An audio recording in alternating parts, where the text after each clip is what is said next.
What's up everybody, I'm Brian from I Want Tesla and I'm pretty excited about today's project. It's this right here. Probably don't know what this is.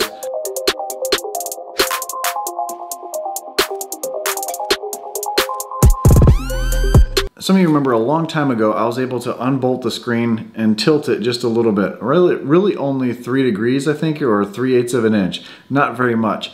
But my buddy Matt from Tech Forum, he is a very smart individual who came up with this to lower the screen and tilt it towards the driver and pitch it back a little bit. He sent me out one to play with and to test out. This is a pre-production one. There's a lot of people that ordered them and I'm gonna show it to you and see if you like it. And if you'd like to order, there'll be a link down below, an email right now, and then he's going to set up a Shopify store. For now, it's just by email only. And if you do order because of this video, let him know I sent you. That way he can track who he's giving them to and who actually brings in the most, because he's gonna send them to other people, but you know, kind of want to win. I want to send them to most people. I'm gonna show you this now, and we'll talk a little bit more about it when it's in there and get my opinion on it. Now Matt's gonna have his own instructional video. Actually, he already put it out. I'll have a link down below for that.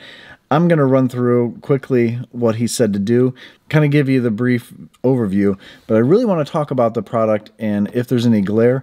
Today it's a rainy day, but later on it's supposed to be a little sunnier, and I want to see if there's any reflection, any glare on from the screen, and see if the steering wheel is in the way of the screen. Because right now when I drive, my hand that's here kind of blocks this area, so I want to see if it does any more. I think if pivoting out, I wonder if it allows more of the screen to be seen. All you have to do, you take this panel off.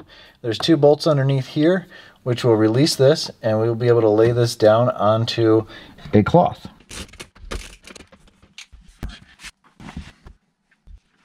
You can tip it down on the cloth, but we need to remove this first, and that is 2 30mm star bits, just like what we used to remove it from here, and that will release this. That way we can move that out of the way and we can take out this cable. You want to make sure to not drop anything inside here. And that is what you see inside. This is the cable, this is the connection going to the screen. Now you don't want to drop anything in there, like I said. We're going to remove this. There's a clip that you push and then you kind of wiggle. I'm wiggling the camera. You kind of wiggle that cord out in place, and then the screen will be released. You want to be really careful because these screens are not cheap. They're about $1,200 on eBay if you wanted to buy a used one, and I'm sure they're $30,000 from Tesla.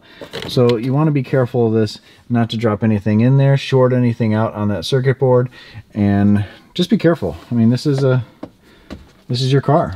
Be careful with it.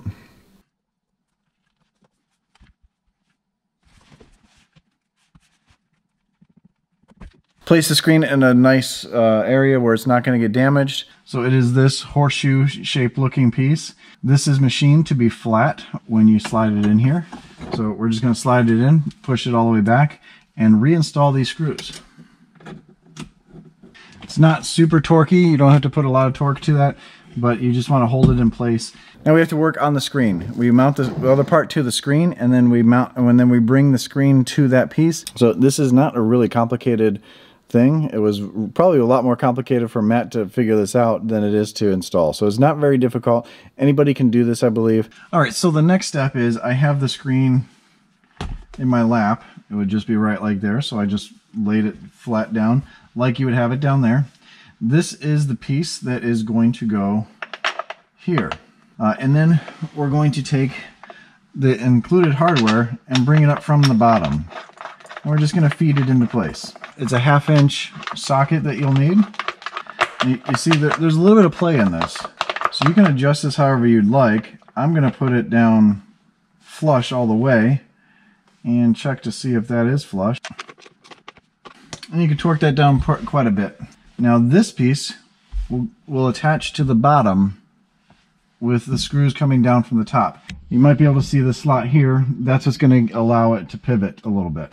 And this is a 30 millimeter Allen wrench. I believe he includes an Allen wrench for this, but since I got a prototype, I didn't get that. What's up with that, Matt? I'm just kidding. We're going to lay this down and we're going to reconnect this first. This one we're going to worry about in a little bit. This is the cabin temperature sensor wire. So we're going to connect this one first. Remember that tab went that side. You'll hear a click and you'll feel it click all the way down once it's in place. And then from there, we're just going to hang this. It's going to be awkward, but we're going to put those two screws in.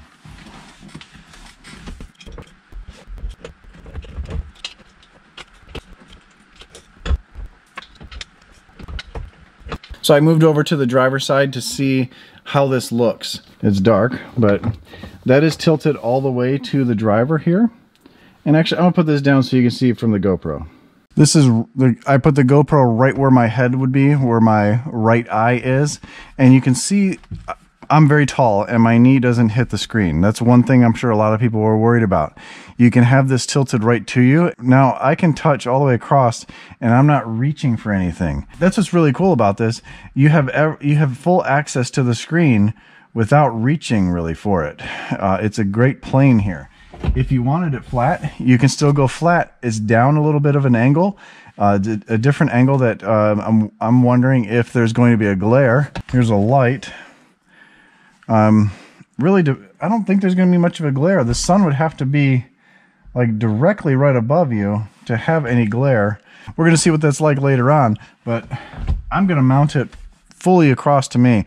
And the reason he did this, because if he just raised the bracket up on that side, this whole thing would be tilted at an angle. Now this is completely level. Well, once I bolt it down, this is completely level across here, but it can rotate on that axis. Really cool design, really nice. This is gonna be a great angle for watching YouTube. Sorry, Matt, that's a great, it's a terrible pause part of, of your video, but this is Matt from Tech Forum. There'll be a link to his channel down below, and also the email where you can order this right now. This lowers the screen, so you see more of the dash. This screen isn't protruding up at all. I mean, actually, the steering wheel is protruding up more than anything, and I see why he did that, because he's actually cut the top of his steering wheel off as well, so you don't see anything. With this screen being down, my foot on the accelerator pedal, it's still not close. There's still no issue there. It doesn't look like it sticks out into the passenger side as well. I'm going to finish putting this together, put the shroud around there, and I'm going to show you all the details of what it looks like completely finished. Again, very cool product. How it angles. I can reach anything I want to right on the screen without reaching to get to the far corner. Really cool idea. Love this. Like I said, it's raining outside. That's why it's dark in here. Maybe I should work on some new lighting for inside the car. That's what it looks like from outside the car. You can see it's lower, but still level, which is really good. From the passenger view, you're really not going to see much from the outside of the car, and even from inside the car, you're not going to see much at all. He has a soft shroud to fit over everything. You can leave that off if you want the mechanical look. Down below is where the cabin temperature thermometer is. This video is going to go out before I go to Tesla Fest East, so if you're going out there to see us on the track, you can take a look at this, and I'm actually going to do a talk there at lunchtime.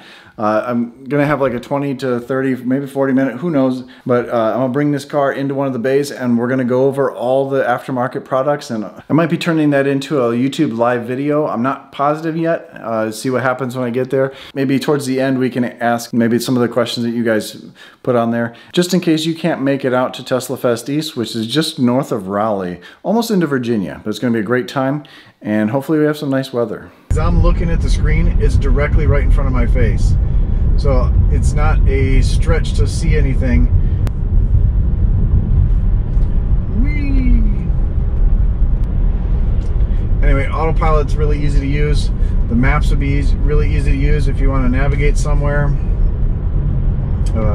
Everything's right there. Super cool, super easy. Very good idea, very sturdy. This thing is very, very sturdy. It's just as sturdy as the factory one. Matt, you did a good job.